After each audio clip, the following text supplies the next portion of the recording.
The Academic Staff Union of Universities (ASU) calls for the utilization of the backlog of unspent funds allocated to tertiary education. On foreign scene, at least 5 people were killed and 43 more injured after a car plowed into a crowd of people exercising at a stadium in China. Details of these and more will come to you shortly. Please stay with us.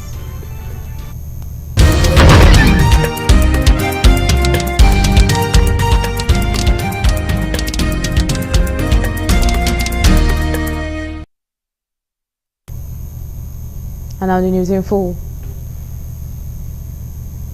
In the early hours of Tuesday, the 12th day of November, at exactly 8:20 a.m., the Plateau State Police Command received a report of a shallow dog hole suspected to be planted with an improvised explosive device IED at Ahmedu Bello Way beside Old Jute Fence, which created panic among the residents of the state.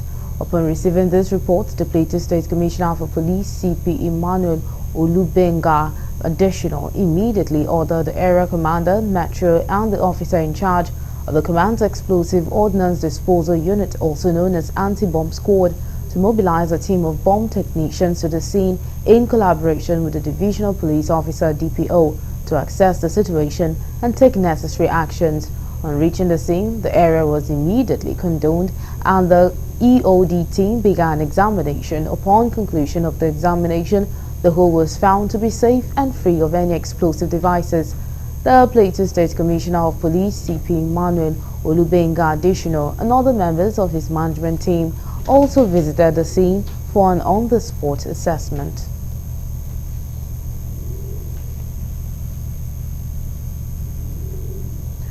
The Coalition of Northern Group (CNG) has called for a concerted effort among all stakeholders to tackle the emergence of a terrorist group called Lakurawa around the Sokoto-Kebbi axis.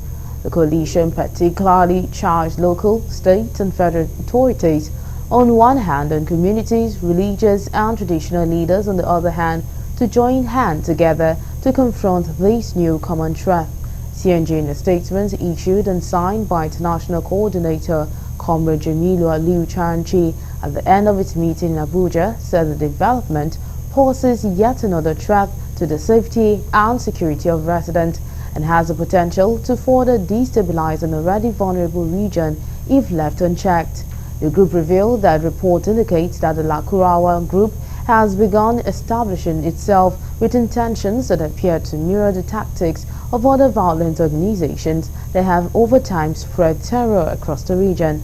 It added that the group has already begun creating an atmosphere of fear, disrupting local communities and killing lives and livelihoods of the residents. The coalition urged the federal government, security agencies, state and local government authorities to take decisive and proactive measures to address this threat while it is still in its infancy.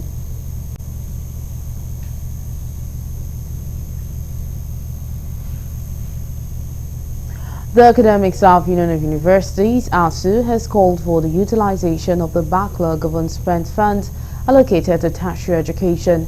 ASU warned that the continued stagnation of these resources will hinder the growth and development of the sector. Correspondent Kulujo reports that this comes as the Tertiary Education Trust Fund (TETFund) engaged stakeholders in a one-day strategic interaction with heads of beneficiary institutions. Speaking, the president of ASU, Professor Emmanuel Usudike, said university leaders must fight for themselves and not rely on others to negotiate their future. We found that there are a lot of money stored in central bank that over the past 20 years that many universities have not been able to utilize. We must talk to ourselves. You have project abandoned, part of the money is there. You have project started 10 years ago, abandoned, part of the money is there. And you accumulated. You cannot utilize. You see, in 2030, when we negotiated with government, toward the end, when the president, what do you call it? Professor Wike was the Minister of FCT. He warned that the proposed tax changes to TET fund could drastically affect Nigerian universities' funding, emphasizing the need to ensure these bills don't pass if they truly care about the education system. According to him, tax reductions may seem beneficial to industries, but they risk crippling higher education hunger. Funding, I beg your pardon. It's for building. Everybody's talking for building. I think the time for building should, people can put a moratorium, ban building for 2 years. Let's put the money in laboratory and training of staff. Ban the building. University like UI, ABU, this first generation, they should not be talking about building a new structure. I was in UI recently, I've gone to the UNN. All the old ones are dilapidated. Why are you building new one?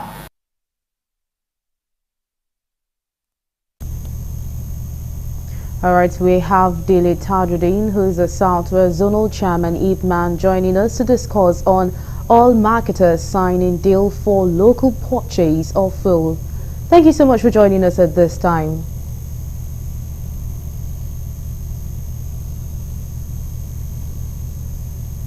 Alright, if we still have you there, the NNPCL has announced officially stopping fuel importation into the country. How do you receive this news, and what do Nigerians stand to benefit from this development?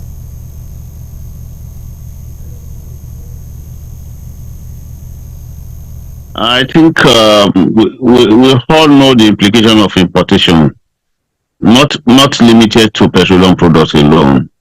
When a country continues to import, you have deficit balance of trade. So it is a welcome idea, because what is the essence of refinery, especially Dangote, who has spent billions of dollars to put a refinery in place? Then what's the point importing again? It means we want to kill the local business. So it is a welcome idea, and we hope that will remove some of the bottlenecks of importation and the templates. In some cases whereby you have to pay this, you have to pay for the transportation, you have to pay for insurance and the rest. Definitely we expect that there will be reduction in the price of petroleum products, having it locally. Alright, so there has been issues in recent times where independent marketers say price of imported fuel being imported is cheaper than Dangote refineries. How true is that? Well, I don't think that statement came from independent marketer. It is not from independent marketer, but whichever way, I have not seen any imported fuel cheaper than the local fuel. So the situation now is just that we are just witnessing total deregulation, and the effectiveness of that total deregulation may not be realized immediately, but with time.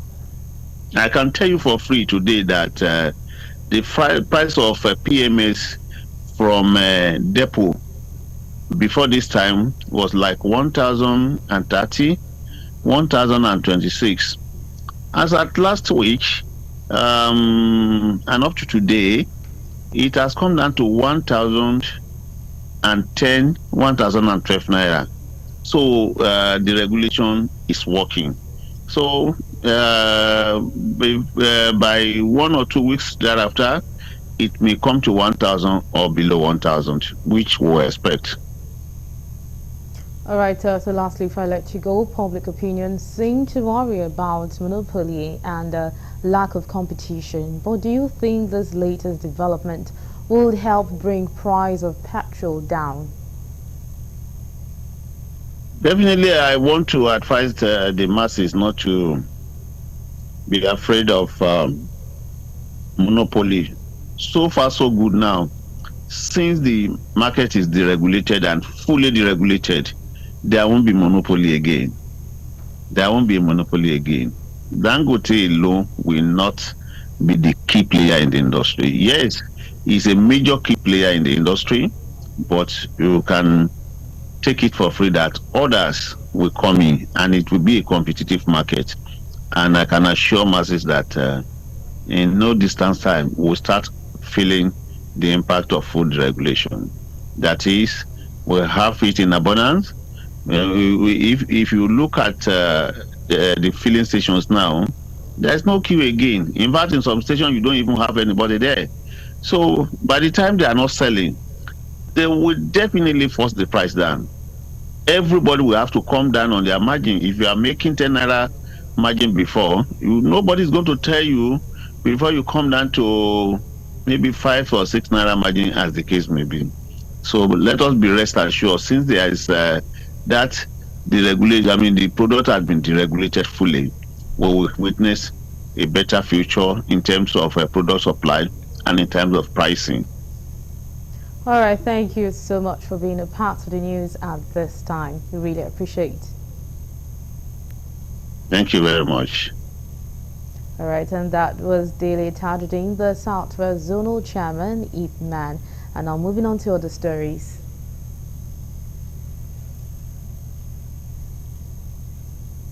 The Chief Medical Director of National Eye Center, Kaduna, Dr. Amina Hassan Wali, has vowed to tackle insecurity and regain public trust, which will make people feel safe and secure around the hospital following the recent unfortunate incident of kidnapping of Dr. Ganiat Popola.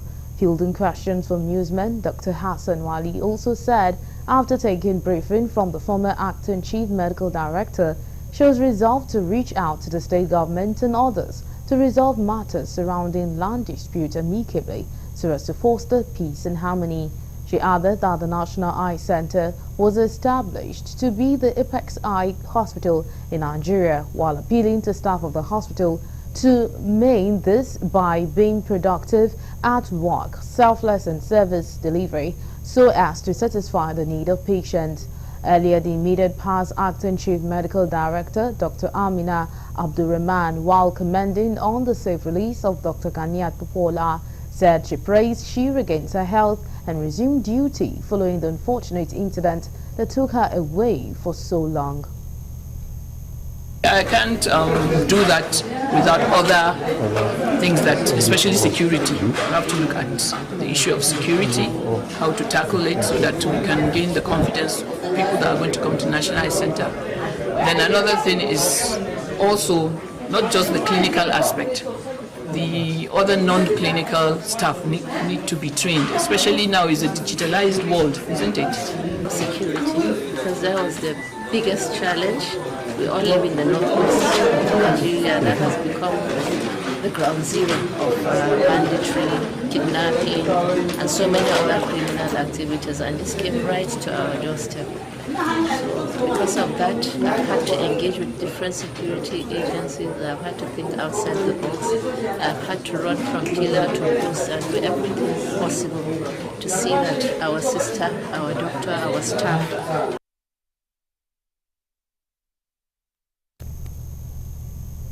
You're still on to Galaxy News. We'll quickly take a break and when we return, the news continues. To stay with us.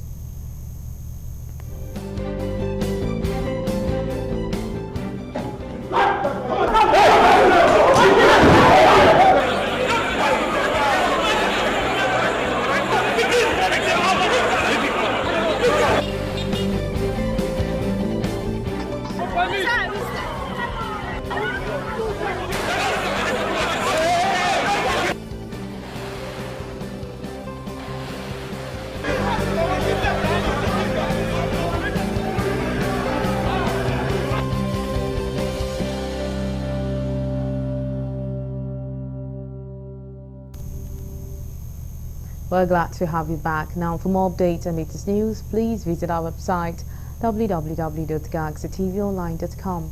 Connect with us on our X handle at Galaxy TV. Subscribe to our YouTube channel, youtube.com/GalaxyTVNews.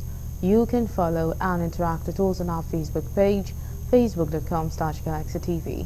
Remember to follow and tag us on our Instagram page at Galaxy TV. Our social media platforms are user-friendly and can always accommodate your live update and comment, as you can easily scan our IGQR code.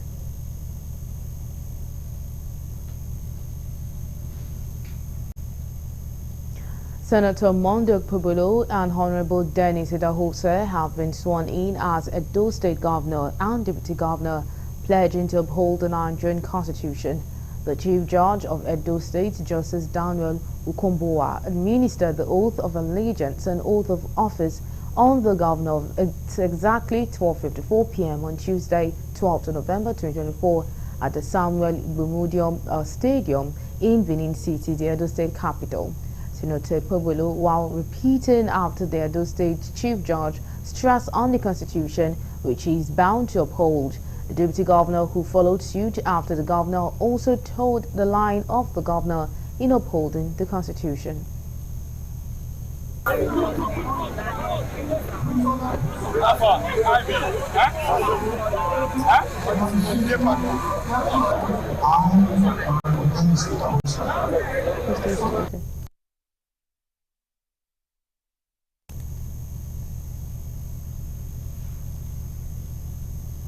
Youth from the All Progressive Congress Akida Forum on Tuesday stormed the office of the Department of State Services DSS, demanding a thorough investigation into the numerous allegations against the Minister of State for Defense Bello Matawalle.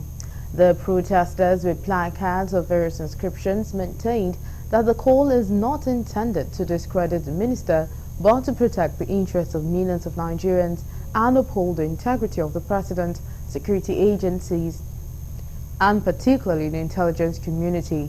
The leaders of the protesters, Malam Musa Mahmood, stated that the DSS is best positioned to advise the president to temporarily relieve Matawalle of his position so he can face an investigative panel.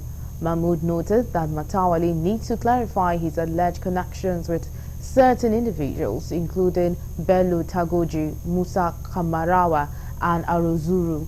He emphasized the group's duty as loyal party members to advocate for a thorough investigation into these serious claims to protect the integrity of their party and its leadership. I want the DSS to launch an independent probe into the numerous allegations against the State Minister of Defense, Bello Matawalle. We as loyal party members must be concerned about his issues. Serious challenges and campaigns are underway across the country targeting the hard-earned reputation of our leader, the president. Part of these issues are caused by people's previous action, such as Bello Matawalle.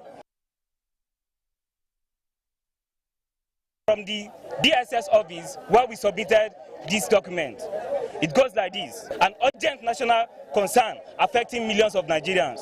The APC Akida Forum is seriously concerned by the allegation made by the current governor of Zamfara State, Dauda Lawal, against his predecessor and now Minister for State Defense, Bello Matawalle.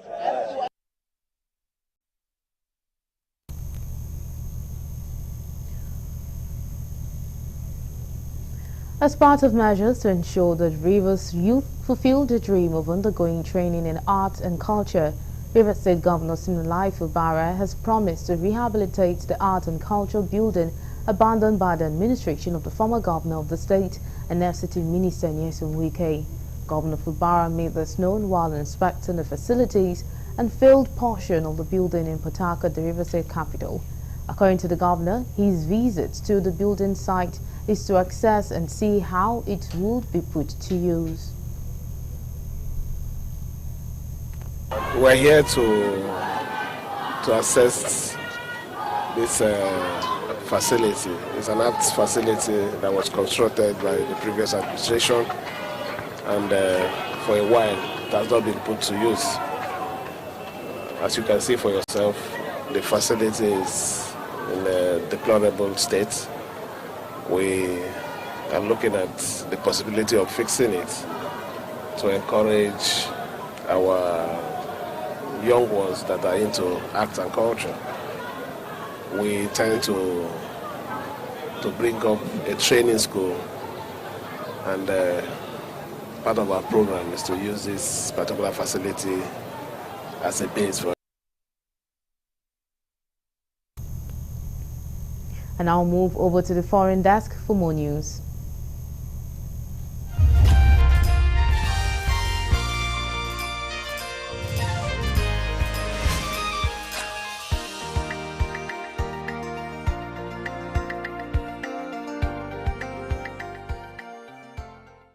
This is news from the international scene. At least 35 people were killed and 43 more injured after a car plowed into a crowd of people exercising at a stadium in Zhuhai, China on Monday, according to authorities. A 62-year-old male driver surnamed Fan is alleged to have driven an SUV through a barrier and into Zhuhai Sports Center in what local police described as a serious and vicious attack. Chinese media reported that many elderly people, as well as teenagers and children, were among the injured. Fan was arrested while trying to flee, police said, and is currently in a coma as a result of self-inflicted wounds. The incident took place despite heightened security in the city, which is hosting a major civil and military air show. Police have said the initial investigation suggests the ramming attack was triggered by Fan's dissatisfaction with the outcome of a property settlement following his divorce. However, due to his coma, he is unable to be questioned by the authorities. Most video of the incident posted by eyewitnesses had been scrubbed off China's social media by internet censor by Tuesday morning, but some footage still circulating online showed many people lying on the ground and being attended to by paramedics and bystanders. An eyewitness, Chen, told newsmen that at least 6 groups of people had gathered at the stadium for the regular walks when the incident happened.